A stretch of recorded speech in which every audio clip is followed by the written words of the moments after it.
नमस्कार, कैसे हैं आप सभी लोग। स्वागत है आप सभी का अकाडमिक वार्ता पर।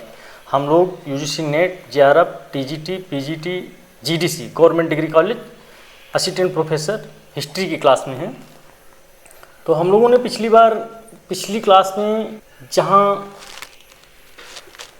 लेक्चर को स्थगित किया था उसी के आगे से पढ़ेंगे। तो पिछली क्लास में हम लोगों ने पढ़ा था मगध का उत्कर्ष, उसके तहत प्रमुख राजवंश तथा उनके शासक। उसमें हम लोगों ने हर्यक वंश को पढ़ लिया था। उसके साथ साथ हम लोगों ने शिशुनाग वंश को पढ़ लिया था। नंदवंश पढ़ने वाले थे। उसी क्लास को कंटिन्यू करेंगे। जो लोग पिछली क्लास को नहीं देखे हैं वह लोग डिस्क्रिप्शन में उनको पिछली क्लास का लेक्चर मिल जाएगा। पुरानी क्लास ज़रूर देखें ताकि चीज़ें और आसानी से समझ सकें। अगर आपको लगता है कुछ कंटेंट आपके काम का है तो आप चैनल को सब्सक्राइब कर लेना ताकि समय से आपको हमारा लेक्चर पहुंच सके, मिल सके आप तक।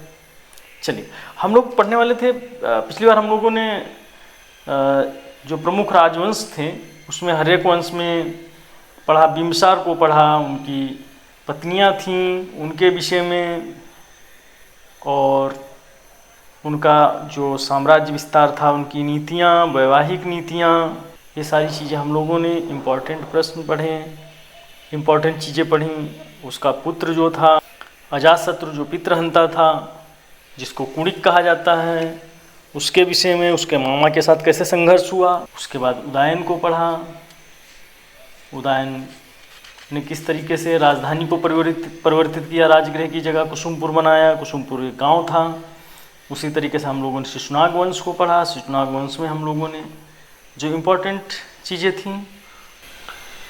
उसके बाद हम लोगों ने कालाशोक को देखा, जो द्वितीय बौद्ध संगीत हुई थी, उसके विषय में हम लोगों ने डिस्कस किया।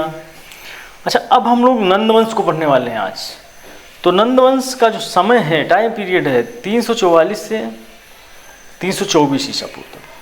तो इसमें नंदवंश का जो पहला राजा है या पहला शासक है महापद्म नंद।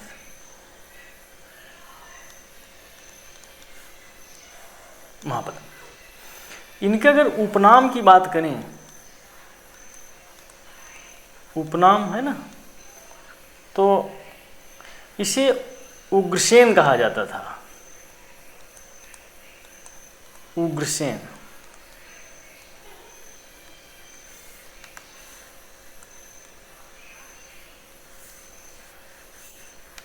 उग्रसेन कहा जाता था, या फिर नपित दास, है ना,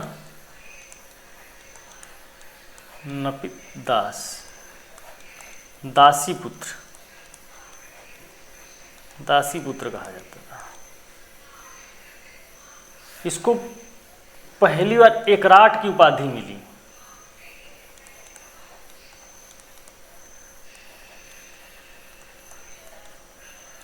एकराट की उपाधि मिली, है ना। साम्राज्य विस्तार की अगर बात करें हम लोग, साम्राज्य विस्तार,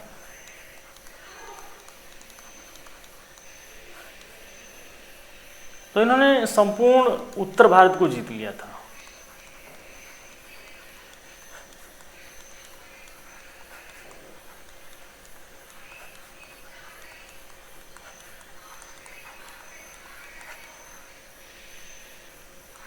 जीता या जीत लिया। अच्छा, उड़ीसा क्षेत्र की विजय तथा इनके द्वारा किए गए जो क्रियाकलाप है ना, वो खारवेल के हाथी गुफा अभिलेख में, जो उदयगिरी से प्राप्त हुआ, उसमें लिखा हुआ है ना। तो इन्होंने जो उड़ीसा क्षेत्र की विजय की, उड़ीसा क्षेत्र की विजय की,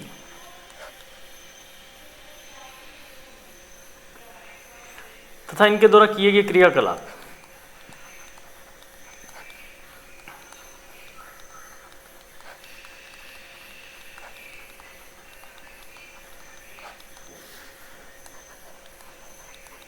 तो इनके द्वारा क्रियाकलाप किए गए। आप लोग जो जीडीसी वगैरह की तैयारी कर रहे हैं उसमें मेंस जो लिखा जाएगा वहाँ ये पॉइंट बहुत काम आए। उसके साथ जो नेट में है ना, तो नेट में आजकल इसी तरीके से पूरा लाइन लाइन पूछता है कि इनमें से कौन सा सही है, इनमें से कौन सा सही नहीं। यही जो कॉन्सेप्ट है, कॉन्सेप्ट को ही पूछता है। इनके जो क्रियाकलाप थे ना, क्रियाकलापों के जो प्रमाण है, क्रियाकलापों के प्रमाण,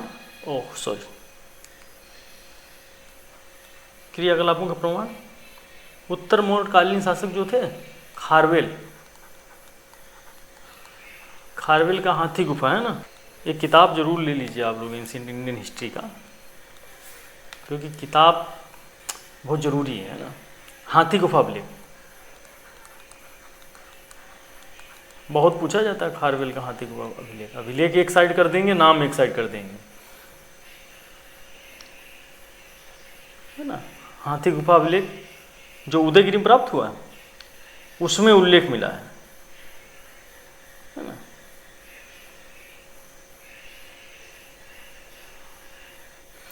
इसके साथ साथ चलिए अभिलेख उदयगिरी,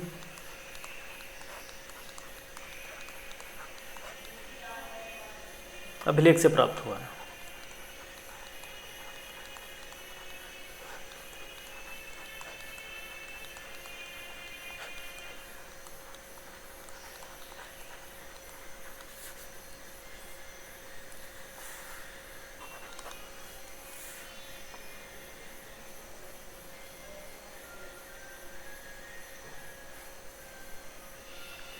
अच्छा, महापद्मनंद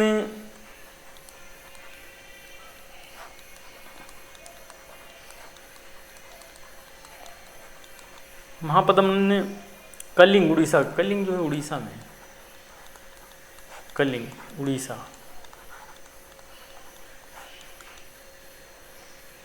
विजय के उपरांत वहाँ पर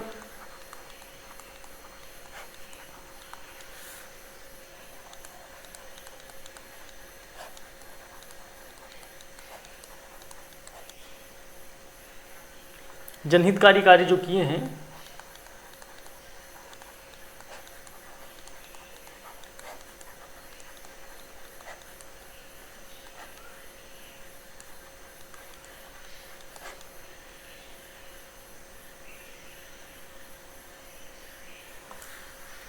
उन्होंने एक नहर का निर्माण करवाया था।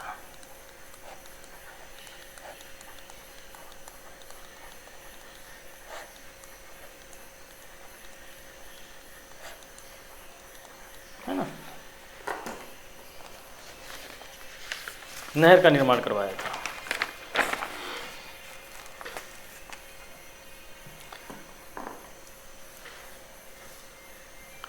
अच्छा, जो महापद्मनंद जी थे ना, उन्होंने वहाँ से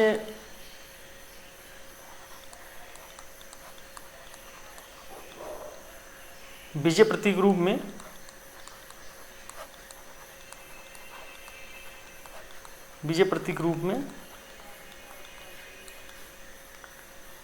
जैन मूर्ति उठा लाए थे। एक जैन मूर्ति ले आए थे वहाँ से।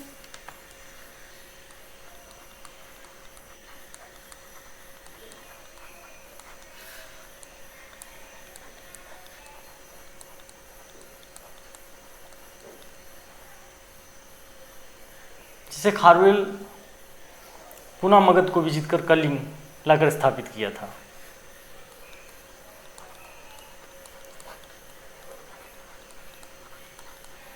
जिसे खारवेल पुनः मगध को विजित कर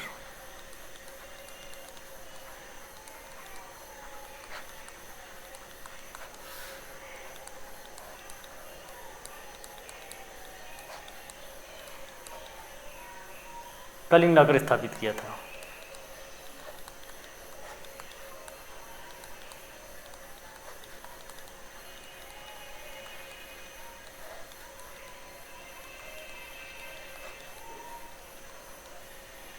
चलिए, उसके बाद नेक्स्ट जो है व्यक्ति है वो घनान, है ना, घनान। ये जो है नंदवंश का अंतिम सम्राट था।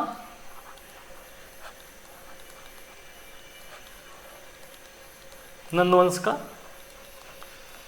अंतिम सम्राट था।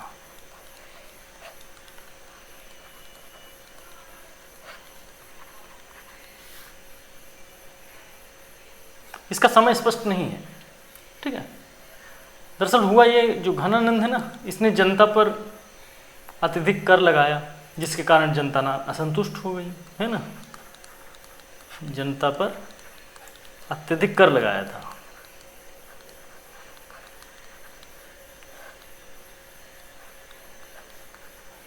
कर लगाया,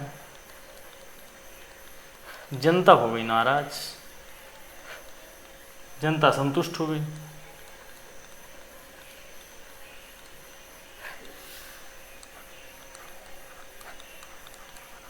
जैसे जब आप मेडिकल पढ़ेंगे तो फिरोज शाह तुगलक ने सारे कर हटा के 4 कर लगा दीजिए, जजिया जकात खमसखुरास। इसी तरह की जब वर्तमान सरकार बनी थी तो सारे कर हटा के जीएसटी लगा दिया था, है ना। अब ये क्या है, ये जनता हो गई से नाराज, अत्यधिक टैक्स लेता था ना, कर लगा देता था। टैक्स की बात हम लोग कर रहे हैं। अब घनानंद का एक पुरोहित था, घनानंद का पुरोहित था एक,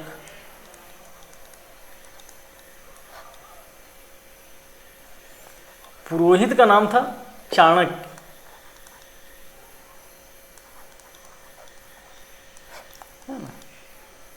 कौटिल्य भी कहते हैं इसको, विष्णुगुप्त भी इसको बोलते हैं।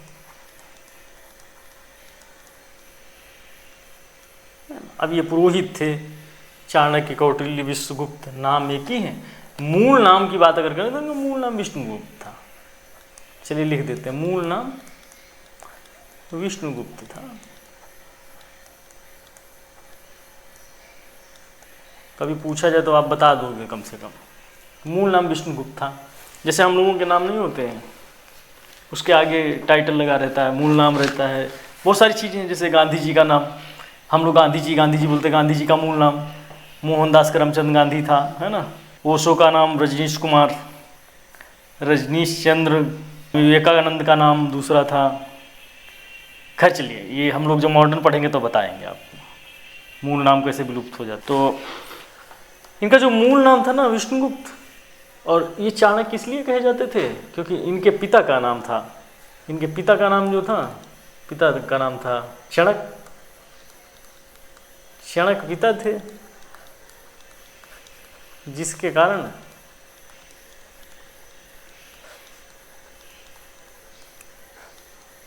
इनका नाम चाणक्य पड़ा।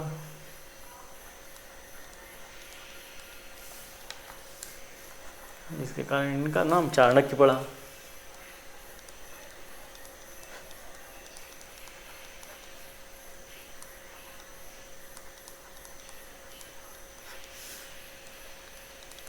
है ना।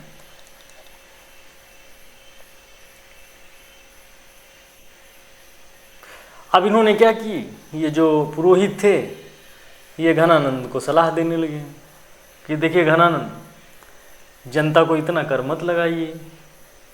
अब घनानंद गए, चिढ़ गए इस बात पर, चिढ़ गए। उन्होंने इनका कर दिया अपमान, चाणक्य का, चाणक्य का अपमान किया घनानंद ने। अब जब घनानंद ने अपमान किया चाणक्य का तो बातचीत बढ़ी, इन्होंने अपमान कर दिया, अपमान करके उनको दरबार से निकाल दिया। अच्छा, इतने इस बात पर चाणक्य ने एक शिखा, मतलब जो सर पर चोटी होती है ना, शिखा, ये बंधी होती है, उन्होंने उसको खोल दिया। कहा तुम्हारे साम्राज्य का समूल नष्ट कर देंगे। घनानंद हंसने लगा, कहा ये ब्राह्मण हमारा साम्राज्य का समूल नष्ट कर सकता है। घनानंद अपने निकल पड़े पूर्ववर्ती कार्य के लिए। अपने पूर्ववर्ती कार्य का मतलब है वह तक्षशिला में पहले पढ़ते थे। और तक्षशिला में ही आचार्य थे, है ना। वही निकल पड़े। जा रहे थे, रास्ते में तराई क्षेत्र में एक गांव, मोरी मोरी, है ना। अब रास्ते में जाते समय इन्होंने देखा कि एक बच्चा है, बच्चा खेल रहा है, ऊंचे चट्टान पर बैठा है।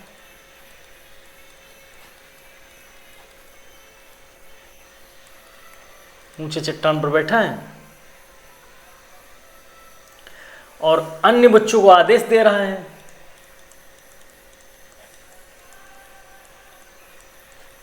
जैसे कोई सम्राट हो, कोई राजा आदेश दे रहा हो।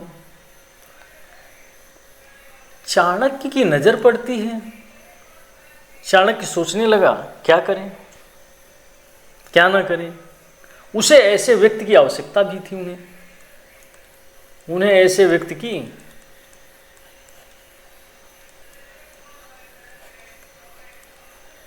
आवश्यकता भी थी।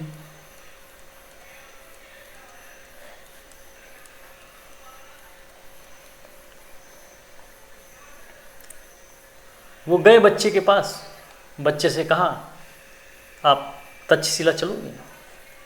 बच्चे ने कहा, जी जरूर चलूंगा। बच्चा तो बच्चा होता है, लेकिन उसने कहा, मेरी माँ से आप पूछ लीजिए। चाणक्य उस बच्चे की माँ के पास गया। माँ ने कहा, मेरा पति तो है नहीं, मुझे, मेरे बेटे को मेरा भाई, मतलब उस बच्चे का मामा पालता पोसता है। तो बोले, कहाँ है मामा, बुलाओ। मामा शिकार गया है। वो एक शिकारी था, जंगल में शिकार करने जाता था, जीव पशुओं को पकड़ता था, मारता था, बेचता था, यही उनका काम था।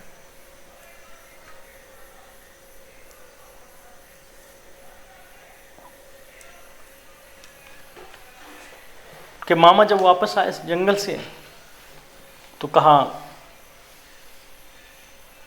हमें इसको ले जाना है तक्षशिला में, राष्ट्र निर्माण के लिए, राष्ट्र निर्माण कार्य के लिए बच्चे को पढ़ाना है। राष्ट्र निर्माण कार्य के लिए बच्चे को इसको पढ़ाना है। उनका जो मामा था उसने कहा, अच्छा मजाक कर रहे हो, जन्म हमारी बहन ने दिया बच्चे का, पाला पोसा हमने, और तुम बेच लोगे जाके। उस समय लोग बच्चों को खरीदते तथा बेचते थे और दास भी बनाए जाते थे। इसका वर्णन है भारतीय इतिहास में। कहा जाता है चाणक्य ने बच्चे को लेने के लिए एक लंबी रकम अदा करी, लगभग वही 5,000 करसापण। उसमें पैसे रुपए की जगह करसापण चलता था। करसापण, 5,000 करसापण में चाणक्य ने उस बच्चे को खरीद लिया, लेकर के चला गया तक्षशिला में। तक्षशिला, ये क्वेश्चन बनता है, तक्षशिला में चाणक्य भी पढ़े थे और चंद्रगुप्त भी पढ़े थे, दोनों की शिक्षा वहीं पर। घनानंद के समय में विदेशी आक्रमण भी हुआ। अब हम चंद्रगुप्त को पढ़ेंगे मौर्य काल में, यहां पर इसको रोक दीजिए, इस स्टोरी को। अब घनानंद के समय में विदेशी आक्रमण हुआ, विदेशी आक्रमण। विदेशी आक्रमण में सबसे पहला जो आक्रमण हुआ, पहला आक्रमण हुआ हखामनी वंश के डेरियस प्रथम या दारा प्रथम के द्वारा हुआ। और द्वितीय जो आक्रमण हुआ ये यूनानियों के द्वारा, यूनानी था, मैसेडोनिया का, ग्रीक अलेक्जेंडर या फिर सिकंदर, है ना। ये 326 ईसा पूर्व लगभग कहा जाता है ना। सिकंदर 326 ईसा पूर्व में व्यास नदी के पास पूछा जाता है, किस नदी के पास? व्यास नदी, है ना। व्यास नदी के पास पहुंचा और उसने अपने गुप्तचर को भेजा, कहा कि यहाँ का राजा कौन है? पता चला घनानंद जी हैं। राजा के पास कितनी सेना है, कितना लोग, कितना धन है, उसने गुप्तचरों से पता लगवाया। और कहा जाता है कि गुप्तचर जो थे उन्होंने बताया जाकर सिकंदर को कि जो सेना है घनानंद की, वो उसकी गणना नहीं की जा सकती, इस तरीके से बताया। अलेक्जेंडर बहुत तेजस्वी था, उसने समझाया कि अगर हम ये युद्ध जीत गए तो हमारी पीढ़ियां खाएं। लेकिन सेना जो थी ना, वो टस से मस नहीं।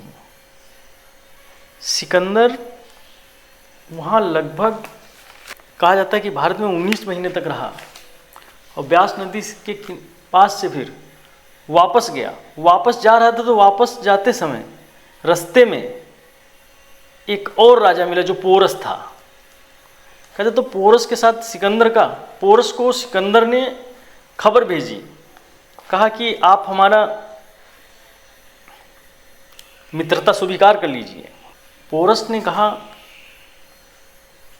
जो खबर लेके गए थे उनसे कहा, आपके राजा से मैं बहुत प्रभावित हुआ हूँ और बहुत जल्द ही मिलूंगा, लेकिन युद्ध क्षेत्र में मिलूंगा, युद्ध के मैदान में मिलूंगा।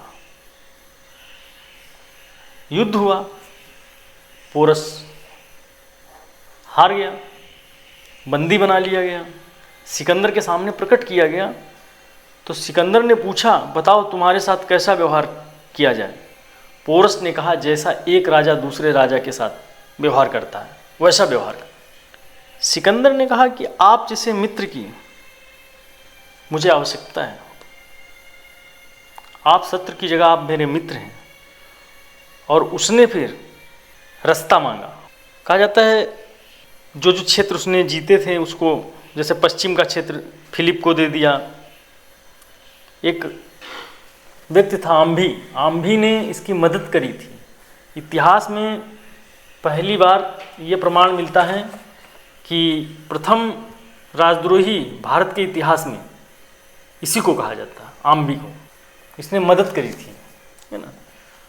ये बाद में ये इसको बेबीलोन में व्यापारी समझकर सिकंदर को कुछ लुटेरों ने मार दिया, कुछ व्यक्तियों ने मार दिया। कहा जाता सिकंदर विश्व विजयी का सपना देखता था और खाली हाथ चल गया। नेक्स्ट क्लास हम लोग करेंगे।